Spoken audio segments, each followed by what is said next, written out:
What's up, guys? Happy Saturday. Welcome into another episode of the Daily Juice podcast with me, Matt Perrault, at Sports Talk Matt, to follow me across all socials. After a 2-1 night, we will take it. The WNBA under comes in. The over hits for the Niners and the Raiders, and unfortunately, the unders does not hit. And the other NFL game we played, so 1-1 in football, 1-0 coming in here for the WNBA. So that takes us to Saturday. Welcome back, college football. I've got two bets that I have made here for today in college football. One of them is early in the game involving Florida State and Georgia Tech. So hopefully you're listening or watching this thing early. And then I've got a UFC bet and a fight that I like. And then I've got one preseason football game bet that I'm going to make here for us today here on the Daily Juice. But before we do the picks for today, you guys were asking about this in the Discord channel. Again, that's bettingpros.com/chat to join us here on our free Discord channel. But there is a new contest coming out calling the Betting Pros Pick 6. This is via Splash Sports. We've done these things before. I don't have a graphic for this yet, but I'm just going to tell you about it because you can join it right now if you want. It is a $50 entry to this contest. 5 max. There is a cap of 500 entries for this. Users will select 6 games, not 5, 6 games against the spread with 1 point for every correct pick you make against the spread. There will be weekly payouts. The top 3, if you go 6-0, we're going to pay you out in the first week. Yearly, for the whole thing, top 25 payouts will be offered. If you come in the top 25, you will be paid for the Betting Pros Pick 6. The link is bettingpros.com/splash to get into this. bettingpros.com/splash. Users need to be signed up ahead of week 1 in the NFL, mind you. Sorry if I didn't say that. This is an NFL contest. Week 1, in order to be a part of it, you've got to join it before. Once we kick off week 1, you cannot join this anymore. So, again, the Betting Pros Pick 6, open now. $50 per entry, 5 max, 500 capped at the maximum entries. Users will pick 6 games against the spread, 1 point correct, 1 point for every correct pick. Weekly payouts for the top 3, yearly payout after the season's over.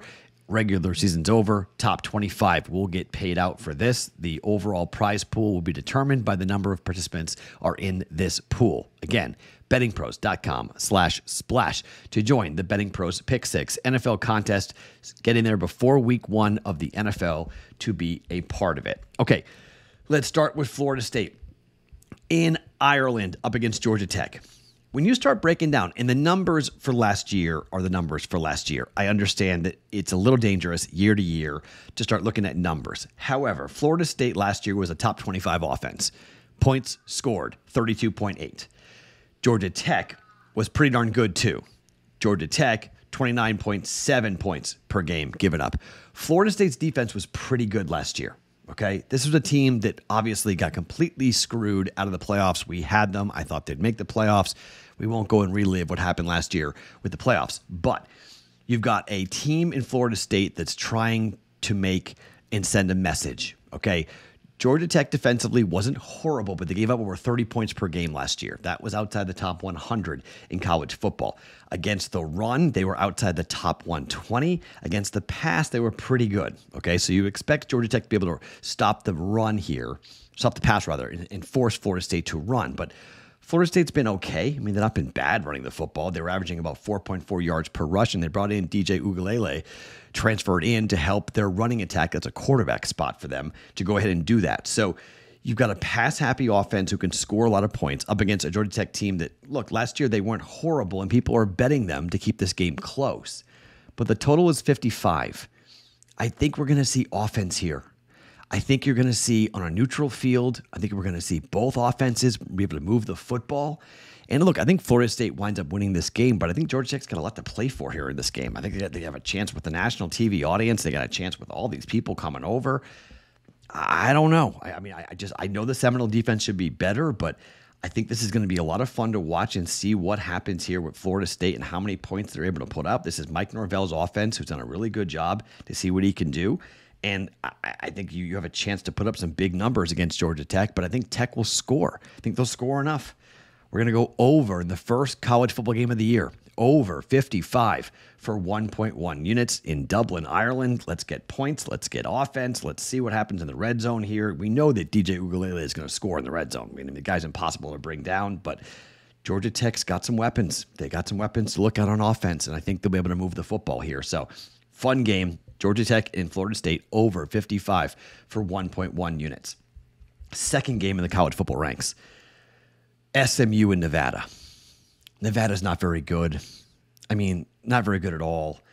SMU is a team that a lot of people think they're going to put up big numbers. I mean, big numbers offensively here. My fear is, you look at the spread, you look at the numbers. I mean, talking about a monster spread, 26, 27-point spread, huge numbers. I'm not laying that in week 0. Okay, there's no way. However, you look at the numbers, and again, this is last year, okay, but you've got an SMU offense that's going to play 2 quarterbacks today. Both quarterbacks want to put up numbers. SMU is going to want to get attention. Nevada really can't stop anybody. I mean, Nevada last year gave up 33.5 points per game. I know last year, but that's outside the top 100. They were outside the top 80 in pass defense. They were out to the top 50 in rush defense. And you got a team in SMU that can really score. 36.4 points per game last year. That was top 10 in the country. This is an offense that wants to move the football through the air. They want to put up big points. And I think they're going to be able to do it today. But I don't believe Nevada scores enough. Even though the game's in Reno, I don't think Nevada scores enough to go ahead and lay over 55.5 points. So I think it's team total or it's laying the points with SMU. But again, I can't stomach laying this type of number. I do think SMU will cover this game. But the team total is 41.5 for SMU. Let's just say SMU's defense takes a step backwards. I mean, last year they were top 15 in points allowed. They were pretty good, but strength of schedule comes into play here. They were okay against the run, top 50 against the run. They were into the top 100 against the pass, but I mean, Nevada's offense has not been great. They were top 50 running the football last year, but just 3.3 yards per rush last year, not great. Every team year to year is hard to go off of last year's stats because of transfers, the transfer portal, the NIL money that's coming in, who's coming out. It's always difficult. But again, I think SMU covers this 27.5 point line, but it's so big that I'm not comfortable doing it. I'm going to come here and I'm going to go total for SMU. Over 41.5 points for SMU, a team total. Let's just get a ton of points here. 7 touchdowns, right? 6 touchdowns rather for SMU. 6 touchdowns gets us 42 points. I think SMU can do that. We're going over team total SMU against Nevada, over 41.5 points for SMU up against Nevada here for minus 108. So I got that. So 1.08 units on that. All right, there is a UFC fight card here tonight, and I'm focusing on one fight, not the main event. This is a main card fight, but it's a fight that might not get much attention. Neil Magny is a guy who I have bet a lot on over the years. I met Neil Magny. I've met him multiple times here in Vegas. He's a really interesting guy. He's old. Okay, he was born in 87. I was born in 77. I'm 10 years older than this guy. This guy's 37 years old. He's still fighting. Michael Morales is a 25-year-old guy who's 16-0. But this is a big step up in competition for Michael Morales. He's fought Jake Matthews, Max Griffin, Trevin Giles. Stop me if you've heard of any of these guys. But 3 of his 5 fights have gone the distance. 4 of his 5 fights have gone to the 3rd round. I have a hard time seeing that Michael Morales is going to stop Neil Magny. On the other side, Neil Magny he opened as a big favorite. He is a monster dog in this fight, like minus 900 type of dog here. Tons of money have come in here on Michael Morales, who has a ton of attention, a ton of steam. People think this kid's going to be amazing. I just don't think he can stop Neil Magny. The fight to go to the cards is minus 140. You can, if you want, and I don't hate this, if you want to get into kind of like the prop market on this fight and say, okay, I'm going to look at Michael Morales by decision, if you want to do that. But a part of me is like, man, I'm a little scared of that. I mean, Morales by decision is minus 120. What if Magny beats this kid? Like, what if this kid runs into a really stiff competition and he loses this fight on the cards? I'm not sure I want to play around with the cards as to what the referees, what the judges are going to say. I'll lay the extra juice. It's minus 120 if you want to take Michael Morales by decision, or it's minus 140 for the fight to go all 3 rounds. I think Magny's going to keep himself upright. I think Magny can stand and bang with this kid, and I'm just going to go with tradition here. Neil Magny, he lost his last fight in the final 15 seconds, he won his last fight in the last 15 seconds of the 3rd round, so it almost went to the cards. 2 previous fights, he lost to Ian Machado Gary, and he beat Phil Rowe, both on decisions. Had a couple of a streak of submissions going on here in the 3 fights before that, but for most of his fights, this is a guy who just historically with his fights have gone to the cards. Very tough to stop him, but he doesn't have many stoppages himself. Average fight time of 12:44 in his career for a veteran who's been around for a very long time. 3-2 in his last 5 fights from Neil Magny. Minus 140 for Magny Morales to go to the cards, fight to go the distance at 1.4 units. And finally, one preseason game.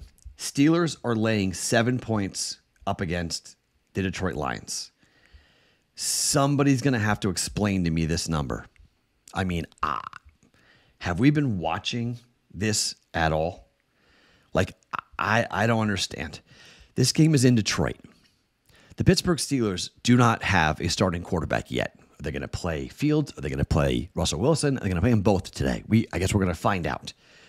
But this was horrible. Watching them in week 2 was horrible. Their offense, neither guy had a scoring drive. The Lions are 7-point home dogs. I think the second stringers are going to be fired up to play in this game at home. This is a chance to earn some position, some jobs, some playing time. I can't jump up and down about this, even when it's going to be Nate Sudfeld or Hendon Hooker. I don't really know. This is too many points. 7 points. We saw it last night. That game hasn't gone final yet. It was 24-21 last check between the Niners and the Raiders. That game is currently, let me see here. It's tied at 24. Overtime? No, we're not going to overtime, are we here? But the Raiders were 3.5-point favorites. They went off as 9-point dogs. In preseason, that's too many points. It's just too many points. You're going to give a home team 9 points. Same thing with the Lions. Give the Lions 7 points. It's too many points. Just give me the home dog here, plus the 7, and expect the second stringers to go up against a team that lost 9-3 to Buffalo last week, and the Pittsburgh Steelers. I don't think this offense magically gets better here in the 3rd preseason game. What are they playing for? It doesn't matter. They're getting ready for the real game next week, in 2 weeks. I don't understand. This line's too much. I'm going to fade the steam. Plus 7. Lions at home. Plus 7 against the Steelers for 1.1 units. Okay, so we got 4 bets going here on a Saturday. This is great. College football. Over 55. Florida State and Georgia Tech. Team total over 41.5. SMU at Nevada. Morales and Magny to go to the cards at minus 140. And plus 7 for the Lions at home at minus 110 up against the Steelers. My name is Matt Perrault. Follow me across all socials at Sports Talk Matt. Every morning, Daily Juice Podcast. Always being brought to you by our friends at BettingPros.com.